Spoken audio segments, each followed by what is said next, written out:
Hello everyone and welcome back. I'm Duke Silver. Today we are going to be playing some Potion Master, and we're going to start off here with a Happy Little Tree. I don't mind taking Happy Little Tree with the sugar and spice in the shop, especially on Potion Master. I mean, getting that one extra attack, or the 2 extra attack in this case, I think is very valuable on this hero, or with the tree, with the scaling. Like, as long as you can get the power relevant, then the scaling HP actually is very good. But yeah, you do need to be able to get that attack on there. Here we get a shop. We could take the familiar and just take the free roll, or we could cast the magic research on the tree and just take a 2. But I think we can probably do better. So we decided to just take the free roll here, and then we get a pretty similar shop. We should just take the sure shot plus the mim, and I think that's what I decide to do here. I take a little bit too long, unfortunately, and we take the mim, but I can't quite get to the sure shot there. I just make a pretty big mistake there, and we do kind of. I don't know that it changes the outcome of the combat, but it definitely feels bad. Although we do fight 2 eggs in a row, which guarantees us to take damage, which is a whole issue I have with eggs just in general. So yeah, that's pretty rough. Okay, and so, I mean, we are down a character, which is a little awkward. We are going to take the 3-pair, I think. We're also going to take this crafty. I mean, it goes with the 3-pair relatively well. I was going to take the tiny because it trades better than the crafty, but I want to cast this Falling Stars. So we do cast the Falling Stars. And yeah, we do win this combat though, so that's nice. Clearly, we're not too far behind after missing that one character. And no monsters to cast our spell on, unfortunately, because we would definitely snap that off if we could. I think we're just going to take the tiny, and then we're going to take the earthquake, and hope that's enough tempo for the turn here.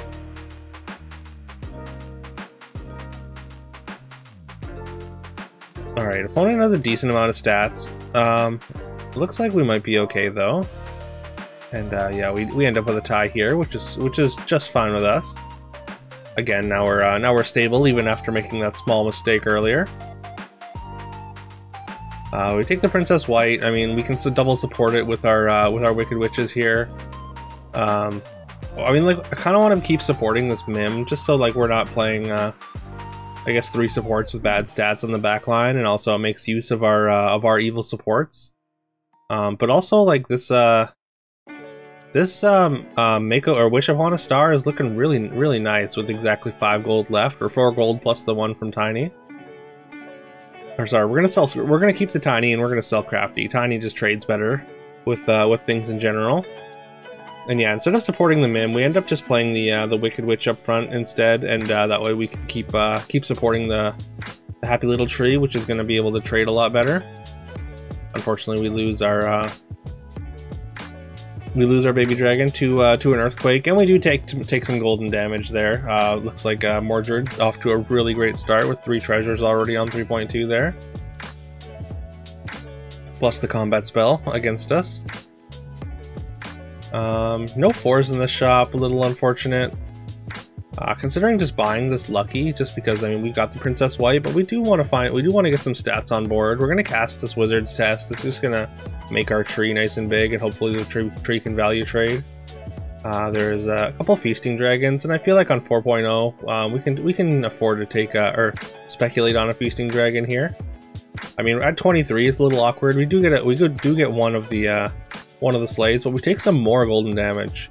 So if we're not taking egg damage, we're taking golden damage here, so we're getting a little bit beat up here early.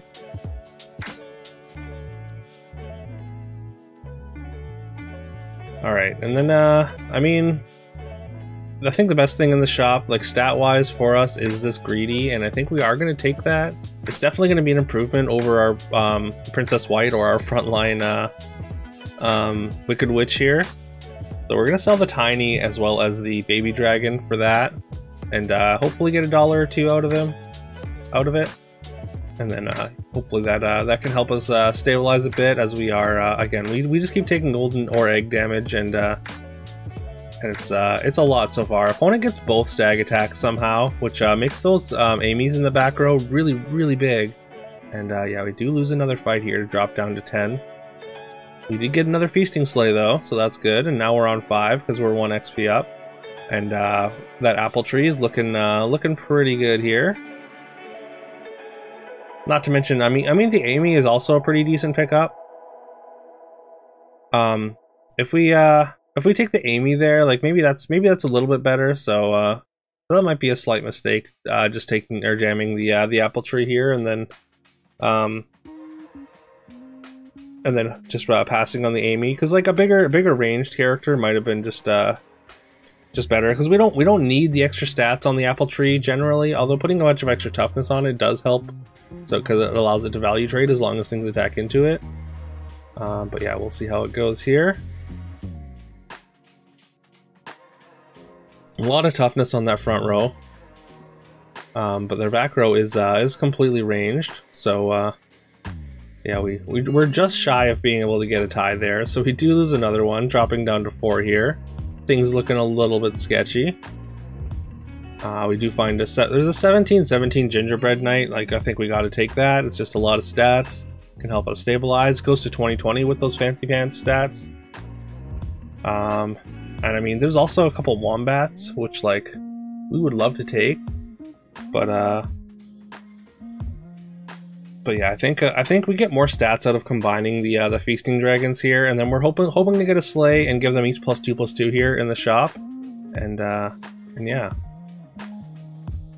and then the wombats become even more effective. Oh, some pretty bad attacks here, unfortunately. We do end up trading with there, and the tiny is big enough to trade with our support. Wait a minute. This isn't supposed to be how it goes. Okay, well, I guess we get 8th. Like this isn't usually how my videos go. Hold up. Well, I guess we got an 8th. Huh. Alright, well, remember to like, comment, subscribe. Yeah.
All right, you know what? This doesn't feel right. This just doesn't sit right with me. Let's rewind. All right, we undie. Let's put all these characters back on the board here. Let's just go back to the previous turn here. All right, let's put some more time on this on the clock here. Let's unbuy our character. After we check on Zippy a couple times in reverse, I guess.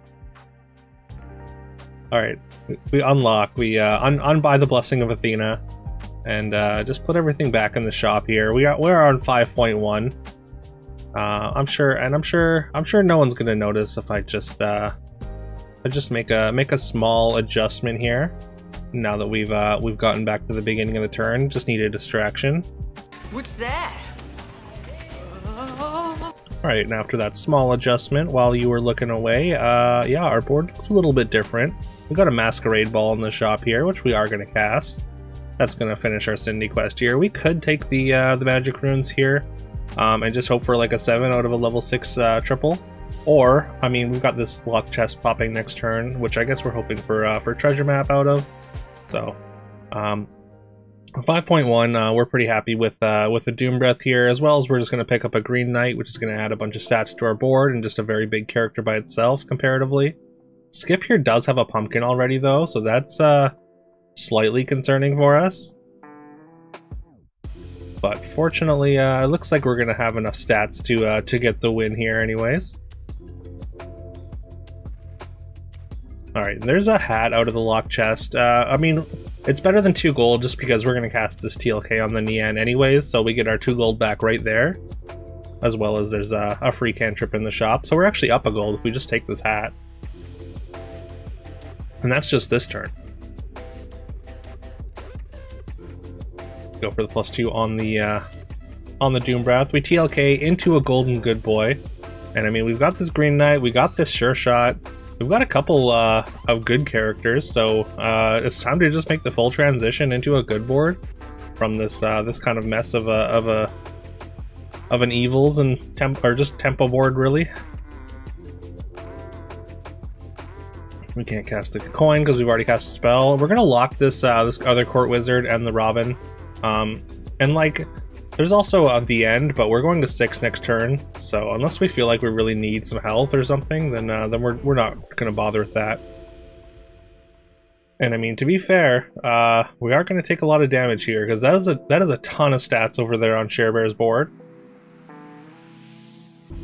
And even with the with us getting one more attack there, we're still not enough to take down that familiar, so we take a big chunk of damage.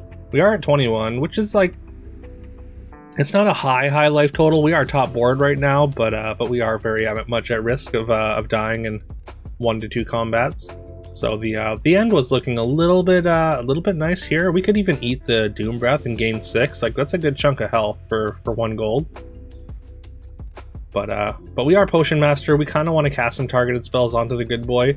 Gigantify, not really the one we want necessarily, just because like we don't want to get good boy so big that that everything else on our front line dies first. So we did forego that one. We're gonna take this other Green Knight. We're gonna sell down for it, and we do have enough left that we're gonna sell these 2 and change heroes as well. And I mean, it's a pretty easy pickup for Zelhua here. We could have technically held over until next turn to change our hero, just that way we get to see 2 spells in our next shop, and then we turn into Zelhua. So that was probably correct. It's just like a little bit of a min-maxing that we could have done there anyways. And we're fighting against Skip, who we just fought like 2 turns ago, which is wild. And again, they have that pumpkin with the summoning portal, which is a fair amount of stats, but not quite enough for our good boy board now. We're not Potion Master anymore, but we'll still take the free cantrip on the good boy. And there's a Lance. We could just take Lance and replace Nutcracker for 3 gold. Honestly, we probably should. And then we could have just Blaze of Glory the good boy here. I think we do decide against it here, just because we want to find more good boys, and like we've got a few rolls left as Zelhua, so we can roll a little bit more aggressively to try and find more good boys. But also, like a level 5 treasure is still nice at this point, like a Hand of Midas or like even a Sophie or something like that would have been nice. We do triple up our Court Wizard here, and we're also going to triple up our Robin Wood. And again, 5 treasures are not too bad. We get a Horn here, which is going to add a ton of toughness to our front line. Opponent does have World Tree here, and they've got a good boy plus an Ashwood, but beyond that, they don't have a ton of other World Tree characters. They do hit the Pigomorph out of their monster book, though, unfortunately for us. And we get a bad attack there. We needed to attack into either the Scion or the Sure Shot there to have combat go favorably. All right, we get a spear out of our Green Knight triple, so we get paid off for stockpiling those. And with the Horn, we don't even need to. It fixes our back. The Horn fixes our back line, even if we're not like we don't have like Empress P to like really make use of it. And then we are going to cast a Fiercify. Like unlike Gigantify, the amount of stats that we get out of or the attack stat is just a little more important right now on our board. And again, if we get the good boy's health too high, like I think we have to worry about that less with like these very large boards. But yeah, if good boy is the last thing on your front line to die, that can be really disastrous. and get a level 4 treasure. I'm considering gloves, just because like I'm checking to see if opponents had good boys that I could remember. I do remember one opponent having a good boy. I think that opponent did die. Like maybe they got 6 or something, because we have the 4th place ghost. I don't remember if they had the good boy or not. I think if they did, I would definitely take the gloves here and try and steal their good boy. Like we can get out a horn. Like horn's not that big a deal. Even staff we could maybe potentially have gotten out of. There's a Beauty's Influence, which I consider buying this Medusa and Beauty's Influencing,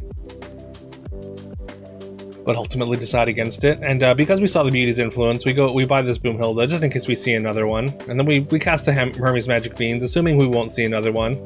We were running out of time, so I did roll past that Herc, and Herc definitely is an upgrade over this Nutcracker, so that's definitely a mistake. But also it was worth noting, like that Zippy that got 5th place that we just knocked out.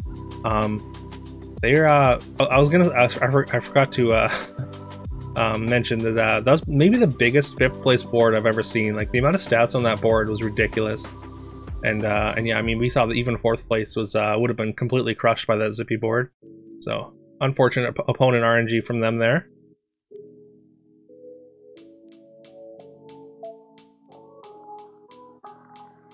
All right, just looking for more good boys at this point. I mean the Herc again. Herc would have been a nice replacement. We maybe would have finished it last turn. There's a Lance again, which would be a level 5 treasure potentially, but I don't think we have time to speculate on that at this point. I don't remember if they had Doom Breath or not. They do have Doom Breath, so maybe picking up that Soul Tack would have been good, or locking for it. As you can see, the Soul Tack or the Doom Breath kind of decimates our board here. Fortunately for us, the good boy does die before at least the rest of our characters, so we do get those good boy stats eventually. And yeah, you can see yeah, even with like the pumpkin summoning portal just isn't nearly enough stats to deal with our large golden good boy here. And yeah, we knocked that player out like pretty convincingly, even through the great Doom, the best possible Doom Breath attack, I think. But yeah, I mean, all that toughness from the Green Knight and Horn just and eventually added up. And like I said, the Zippy board that went out in 5th would have absolutely demolished any other board except for us. So really unfortunate opponent RNG for them, but that's the way it goes. But yeah, there we go. This is better. This is this is more I guess the style of video that I would rather upload. we tried the 8th place upload for a second. It didn't feel right, so we just did a quick fix, and yeah, I don't know. I hope this was a fun video for you. I had a good time coming up with it, and I mean it took a long time to edit and like figure out exactly like how to make everything work, but in the end I think I'm pretty satisfied with the result. And yeah, like I said, I hope you enjoyed it as well. I know I already said like, comment, and subscribe, so I won't do that again. But yeah, as always, I hope you all have a great rest of your day. And I will catch you tomorrow. Bye bye.